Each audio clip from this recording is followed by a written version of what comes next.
தேவனுடைய பரிசுத்த நாமத்திற்கு எல்லா கனமும் மகிமையும் துதியும் சோத்திரம் புகழும் உண்டாவதாக. இன்று தேவனுடைய வார்த்தையினுடைய தலைப்பு, மனசுகுமாரன் வெளிப்படும் நாளிலும் அப்படியே நடக்கும். இன்று தேவனுடைய வார்த்தையினுடைய தலைப்பு, மனசுகுமாரன் வெளிப்படும் நாளிலும் அப்படியே நடக்கும். லூக்கா 17:30 படிங்க. லூக்கா 17:30. மனசுகுமாரன் வெளிப்படும் நாளிலும் அப்படியே நடக்கும். எப்படியே நடக்கும் என்று 26 நம்ம படிக்கும்போது, நோவாவின் நாட்களிலே நடந்தது போல மனசுகுமாரன் நாட்களிலும் நடக்கும்னு சொல்கிறார். இன்றைக்கி நோவா காலத்தை பற்றி அருமையாக ஐசக்கு பேசினார். அந்த காலத்தை அவன் பயன்படுத்திக்கிட்டான். இல்லாட்டினா அவனும் அவன் மனைவி பிள்ளைகள் எல்லாம் அழிஞ்சிருப்பாங்க. கர்த்தருடைய எச்சரிப்பை அவன் சரியாக பயன்படுத்தி கொண்டான். ஏன் அப்படி பயன்படுத்தி கொண்டான்னா, அவன் தேவனோடு சஞ்சரிச்சான் இருக்கு. ஆதியாகமம் 6:9 நோவா தேவனோட சஞ்சரித்தான். அதனால அவன் உத்தமன் காணப்பட்டான், நீதிமான் காணப்பட்டான். மற்றபடி நீதிமான் ஒருத்தரும் கிடையாது, உத்தமே ஒருத்தரும் கிடையாது. ராட்சித பிறவைகள் இருந்த காலம். தேவனுக்கே டென்ஷன் ஆகி பூமியோட எல்லாத்தையும் அழிச்சு போடுறேன் அப்படின்ட்டு ஆண்டவரே வேதனைப்படக்கூடிய அந்த காலத்தில் ஒருத்தர் நீதிமானாக எப்படி இருக்க முடிஞ்சது, உத்தமனாக எப்படி இருக்க முடிஞ்சதுன்னா, தேவனோடு அவன் சஞ்சரித்தான். தேவ பிள்ளைகளே, இந்த கொடிய காலத்தில் பரிசுத்தவான்களாக வாழ முடியுமா? நீதிமான்களாக வாழ முடியுமா? நேர்மையாக வாழ முடியுமா? பரிசுத்தமாக வாழ முடியுமா? இது நடக்கிற காரியமா பாஸ்டர் அப்படின்னு கேட்டால் நடக்கும். விசுவாசித்தால் உங்களால் கூடாதது ஒன்றுமே இல்லைன்னு சொல்கிறாரே. உங்களால் முடியும், உங்களால் நிச்சயமாக முடியும். முடியாதுன்னா முடியாது, முடியும் என்றால் முடியும். கோயிலுக்கும் வராமல், ஜபமும் பண்ணாமல், ஆராதனைக்கும் இல்லாமல், சத்தியத்தையும் கேட்காம இப்படியே நீ தெரிஞ்சுக்கிட்டு இருந்தீங்கன்னா கடைசியில் ஒரு இக்கட்டு கஷ்டம் வரும்போது மட்டும் ஆண்டவரே என்னை ஆசீர்வதின்னு வந்தால், இப்போ ஐசக்கு அதையும் சொன்னார், கதவு பூட்டின பிறகு வந்து தட்டுறாங்க. அவங்க கன்னிகை தான், திரும்ப போய் எண்ணெயை எடுத்துகிட்டு வந்தவங்க தான், தீவட்டி எரிஞ்சிக்கிட்டு தான் இருக்குது. மணவாளனுக்காக வந்தவங்க தான், ஆயத்தமாக எல்லாம் வந்தவங்க தான். ஆனால் அந்த காலத்தை தவறி விட்டுட்டாங்க. காலம் கடந்து கடைசியில் கதவு பூட்டின பிறகு ஆண்டவரே ஆண்டவரே கதவை என்ன செய்யணும், திறக்கணும்னு சொல்லி தட்டினா, அரியேன் நீங்கள் எவ்விடத்தாரோன்னு கேட்குறாரு. அது ஒரு ஆச்சரியமானது. என்ன இவ்வளவு ஆயத்தத்தோடு வந்துக்கிட்டு இருக்கோம், எவ்விடத்தாரோ கரால மூஞ்சில் அடித்த மாதிரி பேசுகிறாரே. நியாயந்தீர்ப்பு நாளில் ஜட்ஜ்மெண்ட்டில் அப்படித்தான் நடக்கும். தேவ பிள்ளைகளே, சும்மா சாதாரணமாக ஆண்டவர் நல்லவர் வல்லவர் இங்கே பரிந்து பேசிக்கிட்டு இருக்கிற மாதிரி அங்கேயும் இருப்பார் நினைக்காதீங்க. நியாயாதிபதியாக உட்காந்துருப்பார். என்ன செய்வீங்க? ஜட்ஜ்மெண்ட். இன்றைக்கி அவர் பரிந்து பேசுகிற வக்கீலாக இருக்கலாம். இயேசு வெள்ளை சிங்காசனத்தில் உட்காந்துட்டாருன்னா நீதிபதி. அங்கே வந்து பச்சவா அங்கே வந்து தயவோ இறக்கமோ நீதிபதிக்கிட்ட பார்க்க முடியுமா? நீதிபதி வந்து சட்டம் புஸ்தகம் பார்த்து இன்னென்ன செக்ஷன் படி இன்னென்ன சட்டப்படி அவருக்கு தண்டனை, அவருக்கு 6 மாதம் தண்டனை, அவருக்கு தூக்கு கைது, அவருக்கு இந்த தண்டனை, அப்படித்தானே. செந்தில் பாலாஜி ஒரு அமைச்சர், முன்னாடி அமைச்சர், 28 முறை ஜாமீனில் வந்து தள்ளி போய்கிட்டே இருக்கு. 28 முறை ஜாமீன் போட்டு கிடைக்கல. இன்ன வரைக்கும் அவர் சிறையில் தான் இருக்கார். ஒரு அமைச்சர் பாருங்க, ஒரு அமைச்சருக்கு பதவியே போயிடுச்சு. இப்போ மறுபடியும் பதவி பிரமாணம் செஞ்சுருக்காங்க. இப்போ நேற்று சட்டத்துக்கு முன்னாடி யாரும் நிற்க முடியாது. சந்திரசூட்டுன்னு சொல்லி ஒரு நீதிபதி இருக்கார். இப்போ ரொம்ப நேர்மையான நீதிபதி. அவங்க அப்பா நேர்மையான நீதிபதி, வெளிநாட்டில் படித்தவர். கரெக்டாக சீக்கிரம் அவர் வந்து ரிட்டையர்ட் ஆக போகிறாரு. கரெக்டாக சட்ட ரீதியில் செயல்படுறாரு. எல்லா அரசாங்கமே பயந்துக்கிட்டு இருக்காங்க அவரை பார்த்து. அப்படி நல்ல நீதிபதிகளும் உண்டு. பென்னி குக், இது ஜான் பேர் என்ன, ஒரு ஜெயலலிதாவுக்கு தீர்ப்பு சொன்னார், ஜான் குன்காவா, அப்படி சகாயா வந்து நம்ம முன்னாள் கலெக்டர், மதுரை கலெக்டர். விரல் விட்டு எண்ணக்கூடிய நீதி உண்மை உள்ள அரசர்கள், உண்மை உள்ள நீதிபதிகள் இல்லாமல் இல்லை. நிழலாட்டம். எல்லாவற்றுக்கும் மேலே இயேசு வெள்ளை சிங்காசனத்தில் நியாயாதிபதியாக உட்காரும்போது ஜீவ புஸ்தகத்திலே பெருதப்படாதவன் எவனோ அவன் அக்கினி கடல் தள்ளப்பட்டான்னு தான் தீர்ப்பு சொல்கிறாரு. வெளிப்படுத்தல் 20:15 போட்டிருக்கு. எவனோன்னா யாரோ, அங்கே பாஸ்டர் இருக்கலாம், நீ அவங்க பெரிய ஒரு பரிசுத்தவனாக இருக்கலாம், பெரிய யாராக இருந்தாலும் எவனோன்னு சொல்லியாச்சே. அந்த நாட்களில் அநேகர் என்னை நோக்கி கர்த்தாவே கர்த்தாவே உமது நாமத்தினாலே தீர்க்க தரிசனம் உரைத்தோம் அல்லவா, உமது நாமத்தினாலே பிசாசிகளை துரத்தினோம் அல்லவா, உமது நாமத்தினாலே அநேக அற்புதங்கள் செய்த சாதாரண ஆளுகள் இல்லை. இன்னைக்குள்ள பெரிய பெரிய தீர்க்கதரிசிகள், பிசப்புகள் பெரிய பெரிய ஆளுகளாக தான் இருப்பாங்க போல் இருக்கு. ஒரு காலம் உங்களை அறியவில்லை, அக்கிரம செய்காரே என்னை விட்டு அகன்று போங்கள்னு கடினமாக மூஞ்சில் அடித்த மாதிரி தயவு தாட்சணையுமே இல்லாமல் பேசுகிறாரியா. மத்தேயு 7:22-23 போட்டிருக்கு. அதனால தான் மார்க் 1:22 ஜனங்க சொன்னாங்க இயேசுவை பார்த்து, நீங்கள் முகதாட்சிணியம் உள்ளவர் இல்லை, எவனை குறித்து உமக்கு கவலை கிடையாது, நீங்கள் அப்படி பேசுகிறீங்கன்னு மக்கள் சாட்சி கொடுத்தாங்க. சாதாரணமாக ரட்சகராக வரும்போது அந்த கதினா நியாயாதிபதியாக உட்கார்ந்தாருன்னா எப்படி இருக்கும்? லேலுயா. ஆகவே கொஞ்ச காலத்தில் அவருடைய கோபம் பற்றி எரியும், அவரை அண்டிக் கொள்கிற யாவரும் பாக்கியவான்கள் என்று சங்கீதம் 2:12 சொன்ன மாதிரி, தேவன் எப்படி பட்சிக்கிற அக்னியோ குமாரனோ அதே மாதிரி அக்னியா நியாயந்திருப்பில் மாறிடுவார். ஆகவே மனசுகுமாரன் வெளிப்படும் நாட்களில் ரொம்ப கொடூரமாக இருக்கும். காலத்தை பயன்படுத்தி கொள்ளுங்க. ஐசக் சொன்னதை திரும்பவும் உங்களுக்கு நான் வலியுறுத்துகிறேன். காலத்தை ஆதாயப்படுத்தி கொள்ளுங்கள். இந்த காலத்தை விட்டு விடாதீங்க. இல்லை 1 மணி நேரமாவது என்னோட விழித்திருக்கக்கூடாதுன்னு கேட்குறாரு. செய்கிறீங்களா? உண்மையிலேயே 24 மணி நேரம் தூங்குங்க, வேலை செய்யுங்க, சாப்பிடுங்க. என்னமோ எவ்வளவோ வேலைகளுமோ சொந்த காரியம் சோக கதை எப்படியோ போ. 1 மணி நேரம் கர்த்தருக்கு கொடுப்பா. அந்த 1 மணி நேரம் அந்த 24 மணி நேரமும் மகிழ்ச்சியாக்க செய்யும். ஒருவேளை நல்லா சாப்பிட்டீங்கன்னா அந்த நாள் முழுவதும் அந்த சாப்பாடு பலன் உங்களை பாதுகாக்கும். ஒருவேளை நல்லா சாப்பிட்டாச்சுன்னா காலையில் டிஃபன் எடுத்துக்கலாம், சாயங்காலம் டிஃபன் எடுத்துக்கலாம். மதியம் ஒருவேளை நல்லா சாப்பிட்டா அந்த நாள் முழுவதும் உங்களை ஓடிடும். அந்த மாதிரி தான் என்னுடைய மாம்சம் மெய்யான போஜனமாக இருக்கிறது, என்னுடைய இரத்தம் மெய்யான பானமாக இருக்கிறது, என்னை புசிக்கிறவன் என்னாலே பிழைப்பான் என்று யோவான் 6 சொல்கிறார். இயேசுவை புசிங்க. அவர் மறைவான மன்னாவாக இருக்கார், வானத்தில் இறங்கின ஜீவ அப்பமாக இருக்கார். ஒரு 1 மணி நேரமாவது நிம்மதியாக அவரை உட்கொள்ளுங்க. 1 மணி நேரம் முடியலையா, ஒரு கொஞ்ச நேரம் தனியாக உட்காந்து ஜெபம் பண்ணுங்க. அதான் யோகான்னு சொல்கிறான்.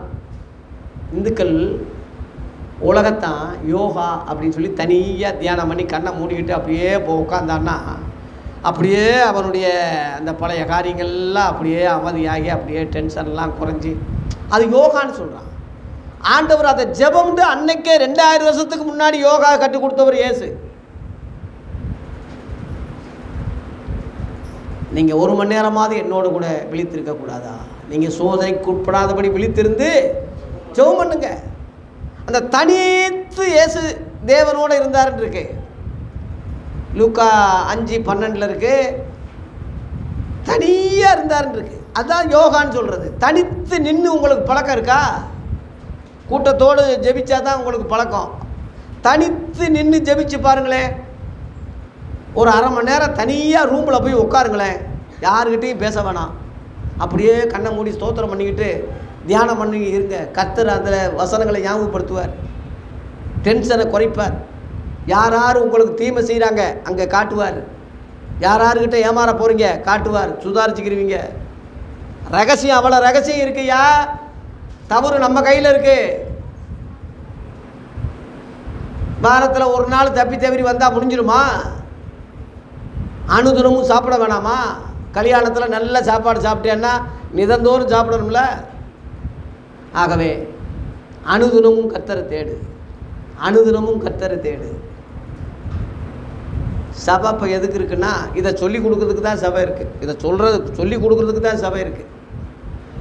ஆகவே யூடியூப்பில் மத்தேயு சுவிசேஷ வேத பாடம் வருது, அதை பாருங்கள். டெய்லி உங்களுக்காக ஒரு சின்ன வீடியோ போடுறேன், அதை பாருங்கள். ஒரு மணி நேரம் ஒதுக்குங்க வீடியோ பார்க்குறதுக்கோ ஜெபம் பண்ணுறதுக்கோ. கர்த்தருக்குன்னு ஒரு மணி நேரம் ஒதுக்கிறீங்கய்யா. பூசை ரூமுன்னு சொல்லி சாமி ரூமுன்னு சொல்கிறான் உலகத்தான். அங்கே போய் மணி ஆட்டிக்கிட்டு உட்காடுறான். ஏதோ தேவன் அறியாமல் ஆராதிக்கிற அவனாக இருந்தாலும் கூட அங்கே கடவுள் பார்த்து ஐயோ இப்போ கடவுளை தானே தேடுறான், ஆனால் தெரியல, ஏதோ போட்டால் வச்சுக்கிட்டு தேடுறான். அவனுக்குரிய காரியத்தை அங்கே செய்கிறாரு, தேவன் தான் செய்கிறாரு. அதை பாகாலுடைய தான் அவன் ஆக்குறான். ஏன்னா அவன் தேவன் அறியாமல் இருக்கான். உங்கள் பிள்ளை உங்களை அறியாத காலத்தில் கூட நீங்கள் பால் கொடுக்குறது இல்லையா? அம்மா தாயே வணக்கம் பால் குடிங்கன்னு சொல்லி சின்ன பிள்ளை பிறந்த உடனே உங்களை சொல்லி பால் குடிக்கிறீங்க.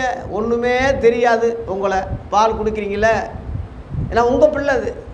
அதுபோல் இந்துக்களுக்கு கடவுளை தெரியல, ஆனால் கடவுள் அவங்கள தெரியும். அவங்க ஏன் சாயல் பாவிகளாக போயிட்டாங்க. அவங்கள ரட்சிக்கத்தான் என் குமாரனை அனுப்புனேன். அவங்களுக்காக தான் இரத்த சிந்தி பலியிட அவரை ஒப்பு கொடுத்தேன். எப்படியாகிலும் தடவையாகிலும் அவர் அறிந்து கொள்ளத்தக்க நான் அவங்கள தொடர்ந்து அவங்க உயிர் உடம்புல இருக்கிற வரைக்கும் நான் வாய்ப்பு கொடுப்பேன்னு சொல்கிறார். லேலுயா, நீடிய பொறுமையாக இருப்பார். ஒருவராது கட்டு போக அவர் சித்தம் இல்லைன்னு 2 பேதுரு 3:9 இருக்குது. ஒருவராவது ஒருத்தங்கூட இந்த சிறியில் ஒருவனும் கட்டு போகுது பிதாவின் சித்தம் அல்லன்னு சொன்னார். ஆகவே தேவ பிள்ளைகளே, நோவா காலம் அவன் எப்படி பயன்படுத்தினான், அதனாலே அவன் உலகம் அந்த குடும்பம் தப்பி வைக்கப்பட்டு அந்த குடும்பத்தினால திரும்ப உலகம் ஜெனரேஷன் வந்தது. அதே போல் லோத்து காலத்தையும் சொன்னார். லூக்கா 17:28 இதை சொல்லி நான் நிறைவு செய்ய போகிறேன்.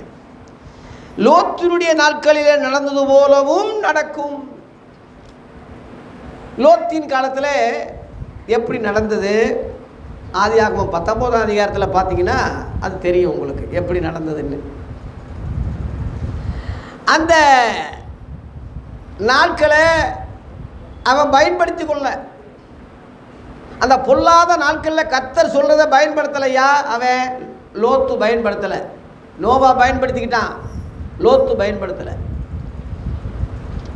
எப்படி பயன்படுத்தலைன்னா, பின்னிட்டு பாராதே, இந்த சமபூமியில் எங்கு நில்லாத, நீ அழியாதபடிக்கு மலைக்கு ஓடிப்போன்னு சொல்கிறார்.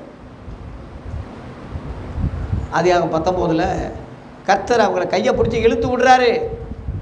அக்னியில் அழிய போகுது, எல்லாத்தையும் சாம்பலாக்க போகிறேன்.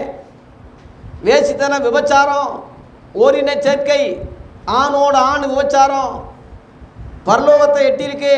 தேவனாலேயே தாங்க முடியல. நாங்கள் அதுக்கு தான் இறங்கி வந்திருக்கோம். உண்மையா பொய்யான்னு பார்த்தா உண்மை, எங்களையே கெடுக்க வர்றான். அந்த வகையில் இது கன்ஃபார்ம் ஆனதுனால நீங்கள் நீதிமானா அதில் இருக்கிறதுனால, ஆபிரகாம் உங்களுக்காக பரிந்து பேசுனதுனால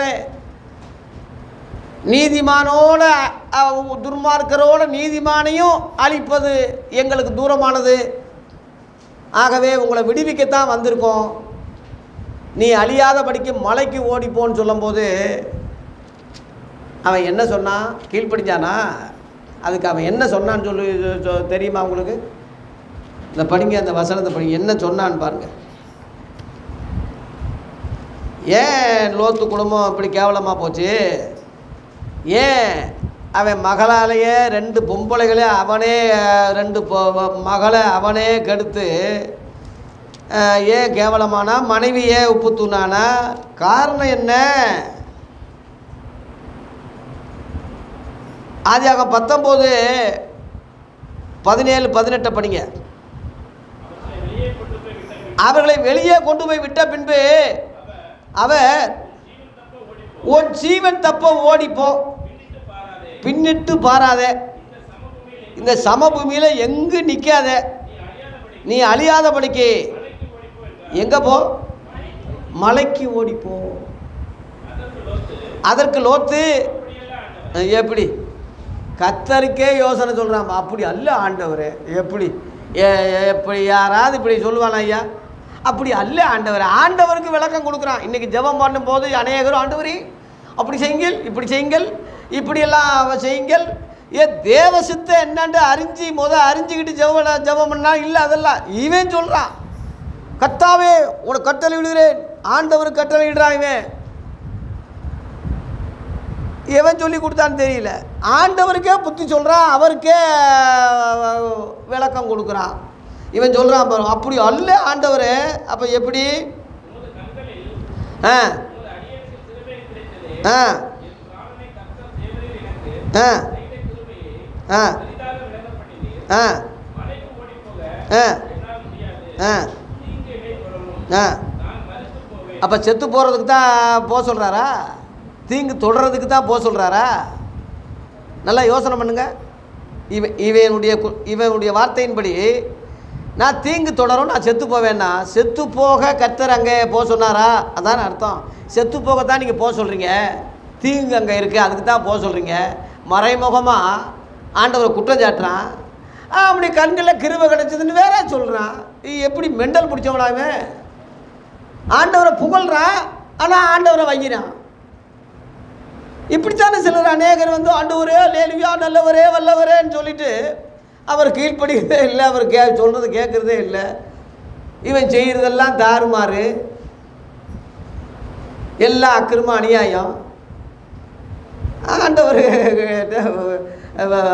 தயவு கிடைச்சதுன்னு வேற ஜெபம் பண்ணுறான். இது என்னையா இது?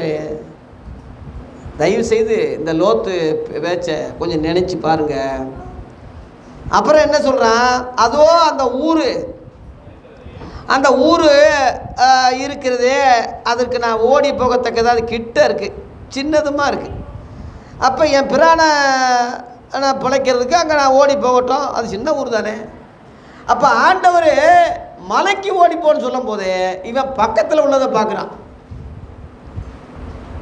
தூரத்தை இவன் பார்க்குறான், பக்கத்தில் உள்ள வசதியை பார்க்குறான். இவன் வசதியை பார்க்குறான்.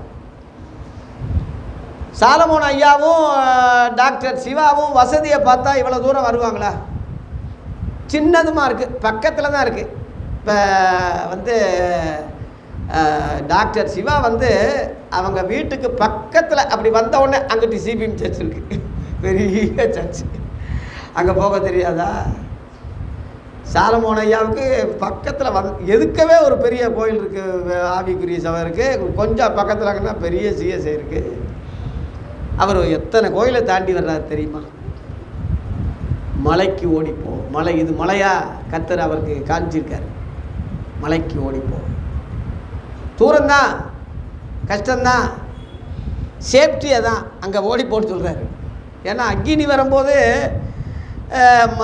இப்போ திருப்பரங்குன்றம் மலையில் ஒரு குகை இருக்குது, அதுக்குள்ளே போய் நுழைஞ்சிக்கிட்டால் எவ்வளோ தீ வந்தாலும் மழை வந்தாலும் அதில் பாதிக்குமா? பாதிக்காது. ஏரோப்ளேனே விழுந்தாலும் அதுதான் நொறுங்குமே தவிர அவனை பாதிக்காது. ஏன்னா அது கண்மலை, மலை. அது கர்த்தர் கண்மலையாக இருக்கிறார். அல்லேலூயா. அந்த கண்மலை கிறிஸ்துவே. அந்த கண்மலையாகி இயேசுகிட்ட போ, அவருடைய செட்டையிலே மறைஞ்சிக்க, அவருடைய இரத்த கோட்டைக்குள்ளே மறைந்து கொள், அவர் தழும்புகளால் நீ குணமாவ, ஓடி ஒளிஞ்சிக்கன்னு சொல்லி ஆவியானவர் சொன்னால், இல்லை ஆண்டவரே, அப்படிலாம் இல்லை ஆண்டவரே, சின்னதுமா இருக்குது, பக்கமாக இருக்குது, இவன் வசதியை பார்க்குறான், இவன் தோதை பார்க்குறான். அதுக்காக ஒரு ஜெபம், அதுக்கு அவர் உழந்தையா இருக்கும்படி ஜெபிக்கிறான். ஐயா, கர்த்தர் உத்தரவு கொடுத்தாருன்னா அது என்ன அர்த்தம் தெரியுமா? தொலைஞ்சு போடான்னு அர்த்தம். சந்தோஷமாக அவர் ஒன்றும் கொடுக்கல. சில நேரங்களில் வற்புறுத்தி கேட்டிங்கன்னா கொடுத்துருவார். அது அவர் சித்தம்னு நினச்சிடாதீங்க. நான் சொல்கிறேன் உங்களுக்கு, வற்புறுத்தி ஒரு விஷயம் கேட்பீங்க, அது அவர் சித்தம்னு நாளைக்கு சொல்லக்கூடாது. நீங்கள் கட்டாயப்படுத்தினீங்கன்னா போன்னு சொல்லிடுவார். இப்போ உதாரணமாக சொல்கிறேன், ஆதியாகமம் 16ஆம் அதிகாரத்தில் உன் மனைவி பேச்சு கேளுன்னு சொல்லி ஆபிரகாமை கர்த்தர் சொல்லுவார். மனைவி பேச்சை கேட்க சொல்லி கர்த்தர் சொல்லிட்டார். அப்போதுனால எல்லா ஆம்பளைகளே எல்லாரும் மனைவி பேச்சு கேளுங்க, கர்த்தரே சொல்லிட்டாருன்னு அப்படி சொல்லக்கூடாது. கர்த்தர் எதுக்காக மனைவி பேச்சு கேட்க சொன்னார்னா, 15ஆம் அதிகாரத்தில் நான் உனக்கு குழந்தை தர்றேன்னு சொன்னேன்ல, ஈசாக்க தருவேன்னு சொன்னேன்ல, சாராளாலேயே ஒரு புத்திரன் கொடுப்பேன், ஒரு குழந்தைய கொடுப்பேன்னு சொன்னேன்ல. ஆதியாகமம் 15:6 அவன் விசுவாசித்தான், அது அவனுக்கு நீதியாக எண்ணினார்னு கர்த்தர் அங்கே எழுதப்பட்டிருக்கு. அவன் விசுவாசித்தான், கர்த்தர் அங்கே எண்ணினார்னே இருக்கு. 16ஆம் அதிகாரத்தில் ஏன்டா பல்ட்டி அடிக்கிற? 16ஆம் அதிகாரத்தில் அந்த அம்மாவுக்கு தெரியாது, அந்த சாராளுக்கு 15ஆம் அதிகாரத்தில் நடந்தது அவன் சொல்லலை போல் இருக்கு, அந்த அம்மாவுக்கு தெரியாது. அந்த அம்மா சொல்லுது, வேலைக்காரியை கட்டிக்க, நான் கிளவி ஆயிட்டேன், இனிமேல் எங்கே குழந்தை பிறக்க போகுது, வேலைக்காரி மூலமாக என் சந்ததி பரட்டும்னு சொன்னால், அப்போயாவது அந்த பெரிய மனுஷனுக்கு அறிய வேணாம். நீ இப்போ கர்த்தர் சொல்லிட்டாரு 15ஆம் அதிகாரத்தில் உன் மூலமாகவே குழந்தை தருவேன்னு சொல்லிட்டாருன்னு. அப்பையும் சொல்ல துப்பு இல்லை. சொன்னால் கல்யாணம் நின்றும்ல, இவளை ஆட்டையப்பட முடியாதுல்ல. ஒரு பெரிய மனுஷனுக்கு இருக்கிற புத்தி பாருங்க. உடனே மனைவி பேச்சு கேட்டான். கர்த்தர் சொன்னது கேட்கல. 15ஆம் அதிகாரத்தில் கர்த்தர் சொன்னார், அதை கேட்கல. 15ஆம் அதிகாரத்தில் மனைவி சொன்னால் கேட்குறான். அதனுடைய விளைவு என்ன? துஷ்ட சந்ததி. ஆதியாகமம் 16:12 இருக்கு. துஷ்ட சந்ததி இஸ்மவேல் சகோதரனுக்கு விரோதமாக குடியிருப்பான், சகோதரன் அவனுக்கு விரோதமாக குடியிருப்பான். இன்ன வரைக்கும் சண்டை நடந்துக்கிட்டு தான் இருக்குது. இப்போ இந்த மாசா சண்டை இஸ்ரேலில் நடந்துக்கிட்டு இருக்கு, பாலஸ்தீனாவில் அந்த சண்டை தான் இன்ன வரைக்கும் இருக்குது. இப்போ வரைக்கும் இருக்குது. எல்லோரும் ஒரே கடவுளை தான் கும்பிடுறாங்க. அதே ஒரே ஆபிரகாமை தான் அவன் இப்ராஹிம் சொல்கிறான், இவன் ஆபிரகாம்னு சொல்கிறான். இன்னொரு யூத கிறிஸ்தவன் விசுவாச தகப்பேன்னு சொல்கிறான். ஒரே தகப்பன் தானா, ஒரே குடும்ப பிள்ளைங்க இப்போ சண்டை போட்டுக்கிட்டு இருக்காங்க. அந்த வசனம் எவ்வளோ உண்மையாக இருக்குது. இன்ன வரைக்கும் அது சண்டையாக தான் இருக்குது. கர்த்தருடைய வார்த்தை கேட்டிருந்தா அந்த நிலைமை ஆகியிருக்காது. அவன் மனைவி பேச்சு கேட்டான், சக்கலாத்தி சண்டை வந்துருச்சு, பிரச்சனை வந்துருச்சு. திரும்ப ஆண்டவரேன்னு திரும்ப வர்றான். இப்போ மட்டும் ஏன்டா என்கிட்ட வர்ற? என் பேச்சை நீ கேட்டியா? உன் மனைவி பேச்சு தானே கேட்டேன், இப்போவும் உன் மனைவி பேச்சியா கேளு போ. அந்த அர்த்தத்துக்கு தான் சொன்னார், தவிர வேற அல்ல. அடிமையானவனையும் மகனையும் புறம்பே தள்ளி அது அடுத்த அரபி சந்ததியாக அது மாறிடுச்சு. அந்த இஸ்மாயில் தான் பின்னாடி இஸ்மாயில் என்று சொல்லி இயேசுவுக்கு அடுத்து அது ஒரு மதமாக, இஸ்லாமிய மதமாக, அங்கே முகமது நபி அது முஸ்லீம் மதமாகவே அது மாறிடுச்சு. அல்பா அல்லாண்டு நம்ம சொல்லி பழைய ஏற்பாட்டையும் புதிய ஏற்பாட்டையும் ரெண்டையும் மிஸ் பண்ணி குரான் சொல்லி அதை செட்டப் பண்ணி இறக்குனான். இதுதான் வரலாறு. ஆகவே தேவனுக்கே புத்தி சொன்னேன், தேவனுக்கே கோளாறு சொன்னேன், அவருக்கே கீழ்ப்படிஞ்ச மாதிரி நடித்த அந்த லோத்துனுடைய நிலைமையை எண்ணி பாருங்க. மனைவி உப்பு தூணாயிட்டா, பின்னிட்டு பார்த்து 2 பிள்ளைகளும் இவனாலேயே கெட்டு, இவனாலேயே கர்ப்பவதியாகி இவனாலேயே 2 பிள்ளைகளை பெற்று, எங்கேயாவது இந்த கொடுமையை பார்த்துருக்கீங்களா? பெத்த தகப்பனால பிள்ளைகள் பிறந்து அந்த பிள்ளைகள் அம்மோன் சந்ததியாக மோவாபிய சந்ததியாக காணப்பட்டு 10ஆம் தலைமுறை வரைக்கும் கர்த்தருடைய சபைக்கே வரக்கூடாதுன்னு மோசே அவங்கள சொல்லக்கூடிய அளவில் அந்த கெதி அந்த சந்ததி முழுவதும் சபிக்கப்பட்டதாக போயிடுச்சு. அந்த மோவாபிய சந்ததி தான் அந்த பொம்பளைய தான் என்ன ஆகாம 25 அதிகாரத்திலே இஸ்ரேல் ஜனங்கள் பாளையத்துக்குள்ளே அந்த பொம்பளையை நுழைஞ்சி எல்லாரையும் கெடுத்து நாசம் பண்ணி எல்லாரையும் பாலியல் பண்ணி அந்த வாதை உண்டாகி 24,000 பேர் செத்தாங்கன்னு இருக்கு. என்னாகம 25:9 போட்டிருக்கு. அந்த வாதையால் செத்தவர்கள் ஏறக்குறைய 24,000 பேர் செத்தாங்கன்னு இருக்கு. 1 கொரிந்தியர் 10ஆம் அதிகாரத்தில் ஒரே நாளில் 23,000 பேர் செத்தாங்கன்னு இருக்கு. அந்த ஒரே நாளில் வேசித்தனம் பண்ணி, அதனால் வேசித்தனம் விபச்சாரம் இன்றைக்கி தலை தூக்கி அடைஞ்சிக்கிட்டு இருக்கு. வேசித்தனத்தின் ஆவி அவர்களை வழிதப்பி திரிய பண்ணிட்டு இருக்கு. தேவ பிள்ளைகளே ஜாக்கிரதை. செல்போனில் வேசித்தனம், டிவியில் வேசித்தனம், சினிமாவில் வேசித்தனம், கேட்குற பாடல்களில் வேசித்தனம், எல்லாத்துக்கும் விலகி வேசித்தனத்துக்கு விலகி ஓடுங்கள். அல்லேலூயா. உங்கள் மன அறையை கட்டிக்கிங்க. ஓடுனா நிஜமாக இங்கிட்டு திப்பு திப்புன்னு ஓடுங்கன்னு அந்த அர்த்தத்துக்கு சொல்லலை. அந்த நிலைமையிலிருந்து உங்களை பாதுகாத்து கிறிஸ்துவின் அந்த கண்மலையாகி அவர்கிட்ட மறைஞ்சிக்கிட்டா லோத்தின் நாட்கள் நடந்தது போல நடந்தாலும், நோவா காலத்தில் நடந்தது போல் நடந்தாலும், மனசுகுமார் வரும் நாட்களிலே அப்படியே நடந்தாலும் நீ காக்கப்படுவாய், நீ தப்புவிக்கப்படுவாய். 2 பேர் இருந்தாலும் ஒருத்தன் கைவிடப்படுவான், ஒருத்தன் எடுத்துக்கொள்ளப்படுவான். அந்த ஒருத்தன் நீயா இருப்பாய். 2 கோஷ்டி, 1 5 புத்தி உள்ள பெண்கள், 1 புத்தி இல்லாத பெண்கள். புத்தி இல்லாதவங்களை கைவிடுறார், புத்தி உள்ளவங்களை எடுக்கிறார். புத்தி உள்ளவர்கள் மணலில் கட்ட புத்தி இல்லாதவர்கள், புத்தி உள்ளவர்கள் கண்மலையாகிய கிறிஸ்து மேல் கட்டப்பட்ட புத்தி உள்ளவர்கள், அவங்களை கர்த்தர் எடுக்கிறார். அந்த மலையாகி கண்மலையாகிய இயேசுவினிடத்திலே கடந்து போ. மனசுகுமார் வரும் நாட்களிலும் அப்படியே நடக்கும். இது மனசுகுமார் வரும் நாட்களையா தெரிஞ்சுக்கங்க. ஆண்டவராகிய இயேசு வரக்கூடிய நாட்கள் தான் இது. எருசலேம் யுத்தத்தால் நிரம்பியிருக்கு, சேனைகளால் சூழப்பட்டிருக்கு, ஆயிரக்கணக்கான மக்கள் கொண்டு கூச்சிக்கிட்டு இருக்கான்.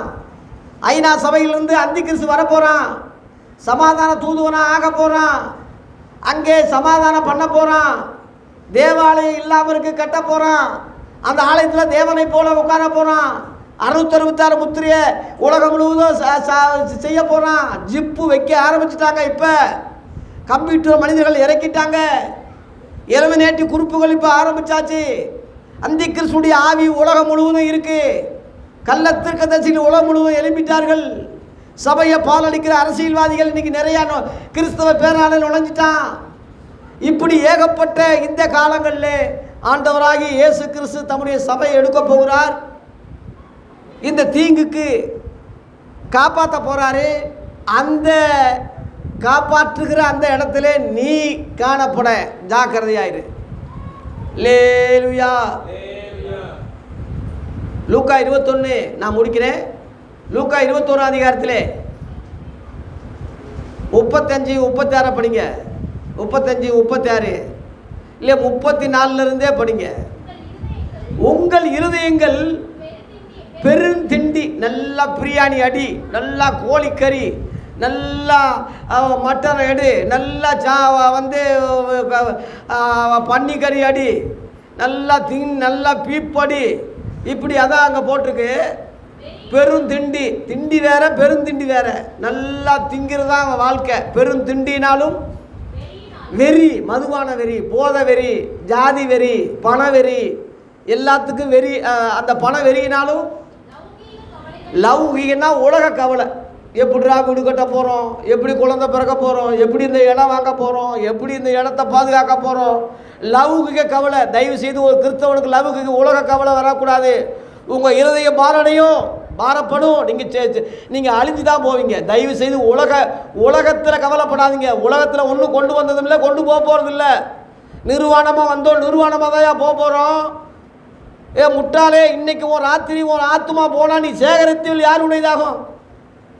இன்னைக்கு சாகுறாங்க, நாளைக்கு சாகுறாங்க, இல்லை திடீர்னு செத்துக்கிட்டு இப்போ நமக்கு முன்னாடி சுற்றி உள்ளவங்கெல்லாம் செத்துக்கிட்டு இருக்கும்போது நம்ம எப்படிடா நிற்போம்? எப்படி நிற்போம்? நாளை என்பது ஓ நாடு இல்லை, ஓ ஜீவன் முக்கியம். ஓ ஜீவன் தப்ப ஓடணும். உன் ஆத்மாவை கரை இல்லாமல் பாதுகாக்கணும். இன்னைக்கு நீ கண்ணை மூணாலும் பரலோகத்துக்கு போகக்கூடிய ரெடி ஆகணும்.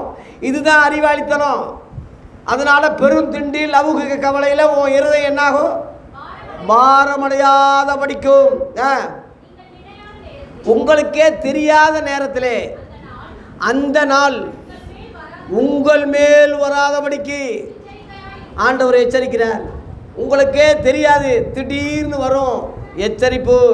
எப்பையும் கரண்டில் இருங்க, எப்பையும் ஜாக்கிரதையா இருங்க. அப்புறம் பூமியிலெங்கும் குடியிருக்கிற அனைவர் மேலும்.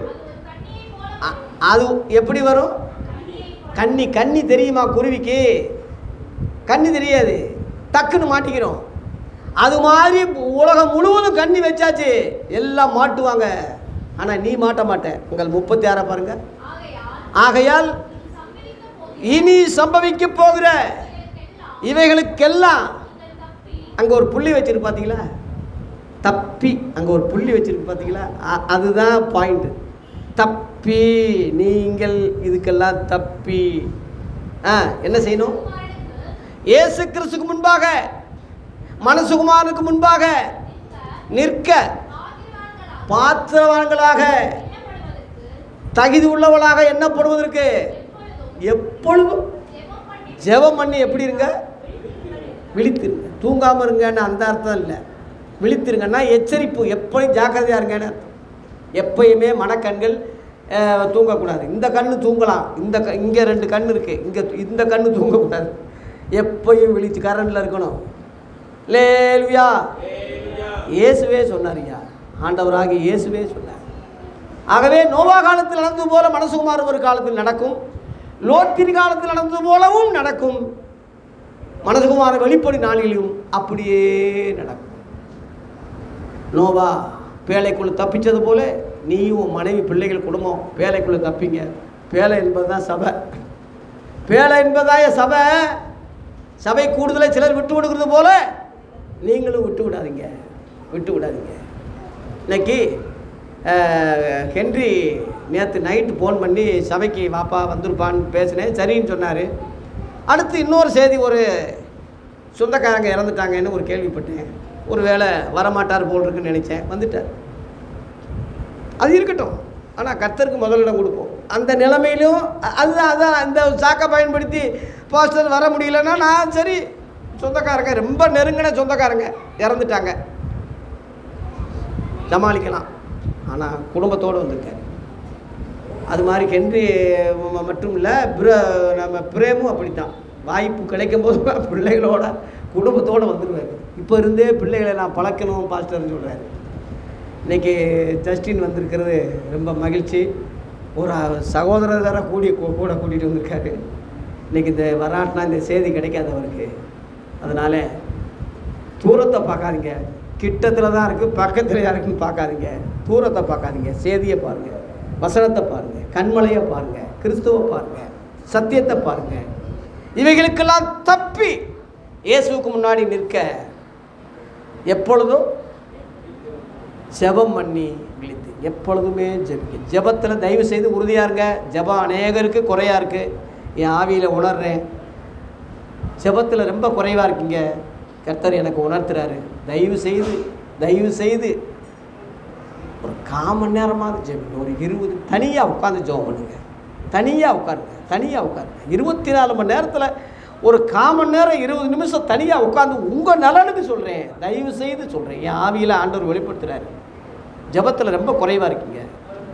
தனியாக உட்காருங்க. தனியாக முந்தி அப்படி இருந்தீங்க, இப்போ இடையில விட்டுட்டீங்க. தனியாக உட்காருங்க. தனியாக உட்காந்து கண்ணீர் விடுங்க. யாருக்கிட்டேயும் உங்கள் கண்ணீரை கதையை சொல்லாதீங்க. தனியாக உட்காந்து ஜெபம் பண்ணுங்க. உன் கண்ணீரை பார்ப்பார். அந்த ரங்கத்தில் பார்க்கிறவன் பிதா வெளியரங்கமாய் பலன் கொடுப்பார். லேலுயா. நிச்சயமாக எதிரிக்கு முன்னாடி உங்களை தாழ்ந்து போக விட மாட்டார். இந்த பூமியிலையும் நீங்கள் நல்லா தான் இருப்பீங்க, பரலோகத்துக்கும் எடுத்துக்கொள்ளப்படலாம். தீங்குக்கு தீமைக்கு விலைக்கு பாதுகாப்பார். அல்லேலூயா. கர்த்தர் தாமே நம்மை ஆசீர்வதிப்பாராக. மனசுக்குமான வெளிப்படும் நாட்களிலும் அப்படியே நடக்கும். ஜாக்கிரதையாக இருந்து தப்பிப்போம். விழித்திருந்து எப்போதும் ஜெபம் பண்ணி எச்சரிக்கையாக இருப்போம். கர்த்தர் தாமே நம்மை பாதுகாப்பாராக. நன்றி, வணக்கம்.